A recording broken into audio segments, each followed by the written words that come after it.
2026년 여러분의 통장 잔고가 절반으로 쪼그라들 수 있습니다. 과장이 아닙니다.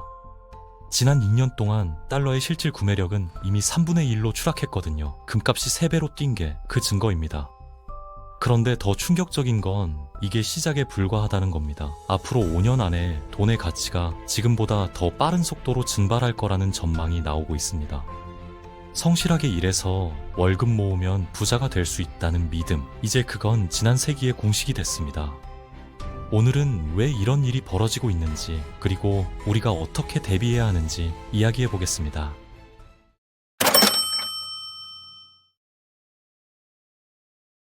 먼저 충격적인 사실 하나부터 짚고 가겠습니다. 많은 분들이 미국 주가가 폭등한 이유를 미국 경제가 좋아서라고 생각하시는데 이거 완전히 틀린 해석이거든요. 실제 데이터를 보면 미국의 경제 성장률은 지난 60년 동안 꾸준히 하락해 왔습니다. 1960년대 미국은 연평균 4.4%씩 성장했는데 1970년대에는 3.2%로 떨어졌고 2000년대에는 2%까지 내려갔습니다. 2020년대에는 고작 2.1% 수준이거든요. 그런데 이상하지 않습니까? 성장률은 반토막이 났는데 나스닥 지수는 하늘 높은 줄 모르고 치솟았습니다.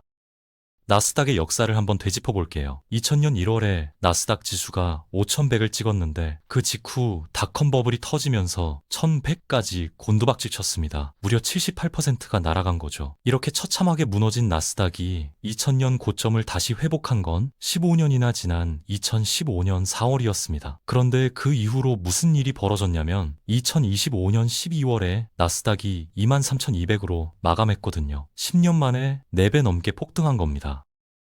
여기서 핵심 질문이 나옵니다. 성장률은 계속 떨어지는데 주가는 왜 끝없이 올랐을까요? 답은 의외로 단순합니다. 미국 연방준비제도 연준이 돈을 무자비할 정도로 찍어냈기 때문입니다. 이걸 이해하려면 경제의 기본 원리를 알아야 하는데요. 성장률이 높을 때 중앙은행이 돈을 마구 찍으면 어떻게 될까요? 물가가 폭등합니다. 그래서 성장률이 높을 때는 돈을 함부로 못 찍어요. 실제로는 1970년대 미국 성장률이 3.2%나 됐는데 그때 주가가 좋았을까요? 전혀 아닙니다. 물가가 미친 듯이 올라서 주가가 물가 상승률도 못 따라갔거든요. 하지만 2000년대 이후로는 완전히 다른 게임이 펼쳐졌습니다. 성장률이 낮으니까 물가 걱정 없이 돈을 마음껏 찍을 수 있게 된 거죠. 여기에 더해서 바이든 행정부 때부터는 미국 정부가 천문학적인 빚을 지면서 시중에 돈을 계속 뿌렸고 트럼프 행정부도 이 기조를 그대로 이어가고 있습니다. 그래서 지금 미국 주가는 경제 성장이 아니라 돈 풀기로 올라가는 구조가 됐습니다. 이런 현상이 미국에서만 일어나고 있을까요? 전혀 그렇지 않습니다. 유럽도 똑같은 상황이거든요. 유로존의 대표 지수인 유로스톡스 600을 보면 2000년 3월에 407로 고점을 찍었다가 2009년에 158까지 폭락했습니다. 그리고 이 고점을 다시 돌파하는데 무려 15년이 걸렸죠. 그런데 2015년 이후로 유럽 주가가 다시 오르기 시작해서 2025년 말에는 587까지 올랐습니다. 여러분, 이게 기적적인 일이라는 걸 아셔야 합니다. 왜냐하면 유로존의 성장률을 보면 1960년대에 5%였던 게 70년대에 3.5%로 떨어졌고 2020년대에는 고작 1.1%밖에 안 되거든요. 성장률이 5분의 1 토막이 났는데 주가는 40%나 올랐다는 얘기입니다. 이게 어떻게 가능했냐면 2008년 글로벌 금융위기 이후 유럽 중앙은행이 천문학적인 돈을 찍어냈고 유럽 각국 정부들이 막대한 재정 적자를 내면서 시중에 돈을 쏟아부었기 때문입니다. 그런데 이렇게 돈을 끝없이 찍어내면 어떤 일이 벌어질까요? 바로 K자 양극화입니다. 자산을 가진 상위 10%는 자산 가격이 폭등하면서 더 부유해지는데 자산이 없는 하위 90%는 오히려 상대적으로 더 가난해지는 현상이 전 세계적으로 일어나고 있습니다. 유럽에서 최근 몇 년 사이에 과격한 시위가 끊이지 않는 이유가 바로 이겁니다. 집값이 오르고 주가가 오른 걸 보면서 하위 90%의 시민들은 엄청난 상대적 박탈감을 느끼고 있거든요. 미국도 마찬가지입니다. 최근 데이터를 보면 미국에서는 상위 20%만 소비를 늘리고 있고 하위 80%는 소비가 지속적으로 줄어들고 있습니다. 한국도 예외가 아니죠. 성장률은 계속 떨어지는데 서울 아파트 가격은 2025년에 9%나 올랐습니다. 성장률 0.9%에 아파트 가격 상승률 9%라니 이게 정상적인 경제인가요? 여기서 근본적인 질문을 던져봐야 합니다. 왜 성장률은 계속 떨어지는 걸까요? 워런 버핏은 대수의 법칙이라고 불렀습니다. 경제가 커질수록 더 많은 자원이 필요한데 지구상의 자원은 한정되어 있다는 거죠. 최근 AI 산업이 폭발적으로 성장하면서 구리와 은 같은 금속에 대한 수요가 급증했고 이 때문에 금속 가격이 치솟고 있습니다. 아무리 기술이 발전해도 우리는 결국 물리적 자원에 발목이 잡혀 있는 거죠.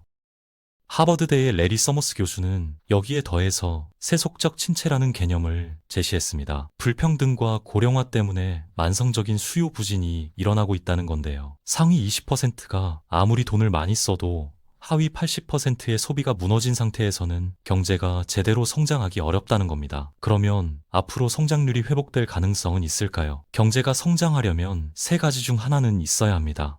자본을 더 투입하거나 노동력을 더 투입하거나 생산성을 향상시키거나요. 그런데 지금 상황을 보면 세 가지 모두 막혀 있습니다.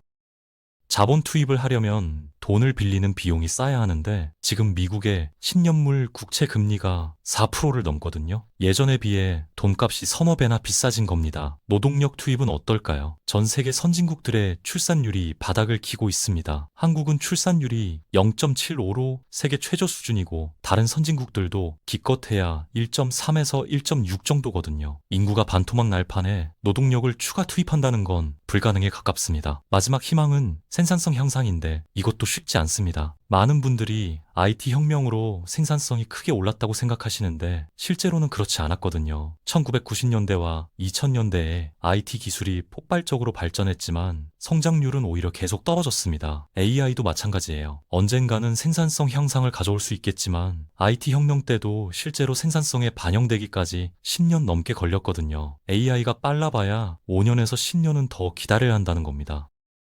자, 그러면 2026년에는 무슨 일이 벌어질까요? 가장 중요한 이벤트 중 하나가 올해 제롬 파월 연준 의장의 임기가 끝난다는 겁니다. 5월쯤 되면 트럼프 대통령이 자기 사람을 연준 의장 자리에 앉힐 가능성이 높죠. 그러면 어떻게 될까요? 돈 찍어내는 속도가 더 빨라질 겁니다. 트럼프 대통령이 괴짜처럼 보일 때도 있지만 금융시장을 꿰뚫어보는 눈은 정확합니다. 그가 명확하게 파악하고 있는 게 하나 있는데요. 돈을 뿌리면 뿌릴수록 자산 가격이 폭등하고 자기 지지율이 올라간다는 겁니다. 역대 미국 대통령들도 다 비슷했어요. 내 임기만 아니면 된다는 생각으로 연준을 압박해서 돈을 찍게 하고 재정 적자를 내면서 경기를 부양하는 척 했거든요. 트럼프 대통령이 자기만 손해볼 이유가 없잖아요.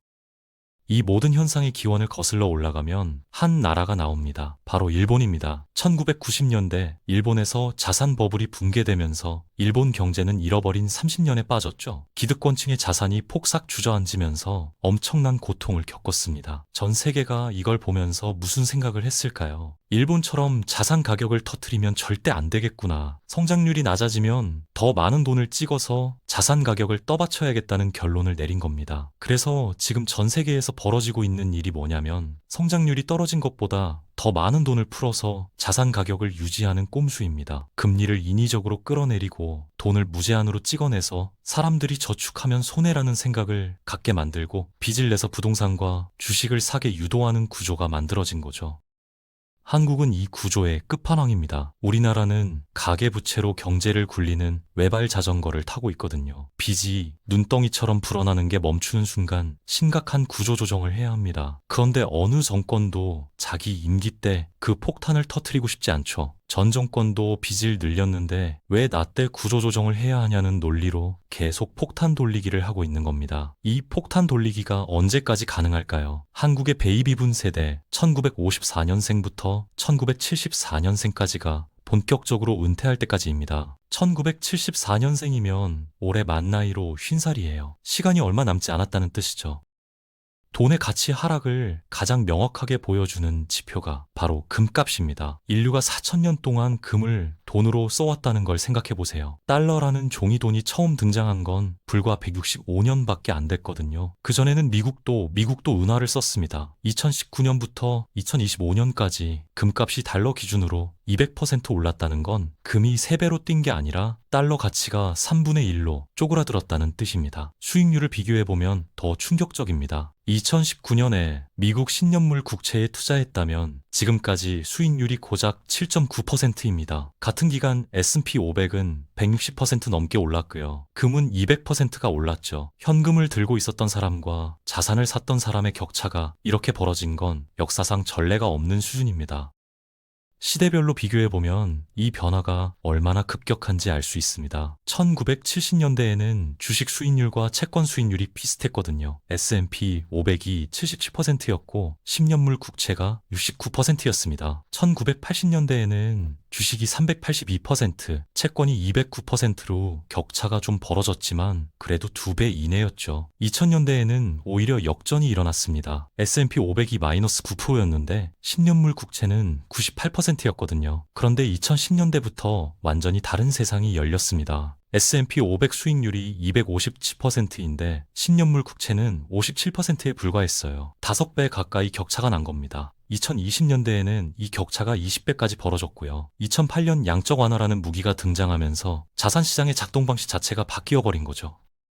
한국의 상황을 좀 더 자세히 들여다보겠습니다. 2024년 한국의 성장률은 2.0%였는데 2025년 전망은 0.9%까지 떨어졌습니다. 재정 지출로 돈을 뿌려서 1.2%까지 끌어올릴 수 있다는 전망도 있지만 이거 화폐 환상에 불과합니다. 성장률이 반토막 났는데 주가와 부동산 가격은 어떻게 됐을까요? 2024년에 코스피가 9.6% 떨어졌는데 2025년에는 무려 48%가 올랐습니다. 전국 아파트 가격은 2024년에 0.3% 떨어졌다가 2025년에 0.5% 올랐고 서울 아파트는 2024년 2.8%에서 2025년 9%로 상승률이 3배 넘게 뛰었습니다. 성장률하고 자산 가격이 완전히 따로 놀고 있는 거죠. 여기서 중요한 통찰이 나옵니다. 성장률을 보면서 주가를 전망하는 건 가장 한심한 방법이에요. 성장률보다 훨씬 중요한 건 중앙은행과 정부가 돈을 얼마나 뿌렸느냐입니다. 오히려 성장률하고는 반비례하는 경우가 많아요. 왜냐하면 성장률이 높으면 물가 걱정 때문에 돈을 못 푸는데 성장률이 낮아지면 핑계 삼아서 돈을 마구 찍어낼 수 있거든요. 그래서 성장률이 급격히 떨어질 때 오히려 주가가 최고치를 찍는 경우가 많습니다. 2026년에도 한국 성장률이 계속 나쁘다면 정부와 한국은행은 더 많은 돈을 풀 거고 그러면 코스피와 집값은 더 올라갈 가능성이 높습니다. 이상하게 들리겠지만 이게 지금 작동하고 있는 경제의 실제 메커니즘입니다.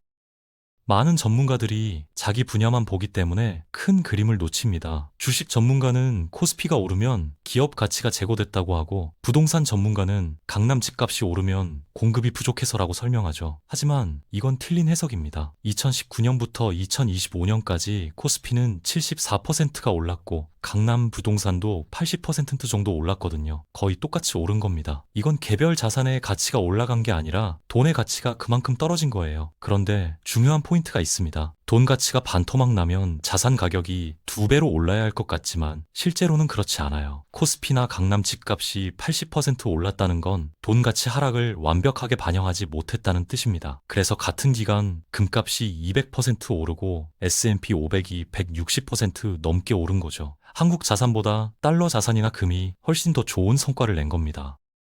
과거 30년 동안의 방식으로 앞으로 30년을 살아가겠다고 계획하면 몰락의 길로 빠질 수밖에 없습니다. 성실하게 일해서 월급 모으고 은행에 저축하면 언젠가 집을 살 수 있다는 공식은 이미 깨졌거든요. 저축 이자율은 물가 상승률도 못 따라가고 있고 자산 가격은 월급 상승률에 몇 배씩 뛰고 있습니다. 앞으로 다가올 변화는 지금까지 경험한 것보다 훨씬 클 겁니다. 돈의 홍수가 일어나고 돈의 흐름이 완전히 달라질 거예요. 이 변화의 물결 위에 올라타느냐 아니면 물에 빠지느냐가 앞으로 10년 여러분의 경제적 운명을 결정하게 될 겁니다.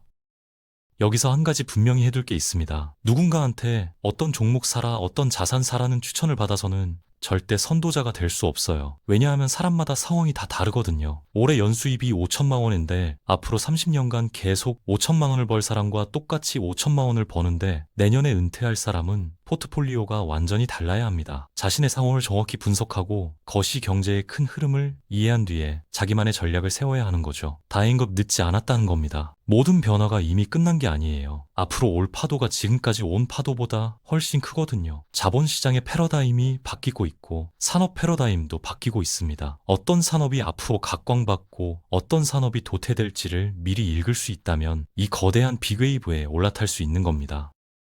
추격과 역전이 가장 활발하게 일어나는 때가 언제인지 아십니까? 바로 경제 위기가 오거나 경제 환경이 송두리째 바뀔 때입니다. 지금이 바로 그 시기예요. 이 변화를 모르고 기회를 놓치면 나만 낙오되는 상황이 올 수 있지만 이 흐름을 정확히 읽고 대비한다면 역전의 기회를 잡을 수 있습니다. 2026년 돈의 판도가 뒤집히고 있습니다. 여러분은 어느 쪽에 서실 건가요?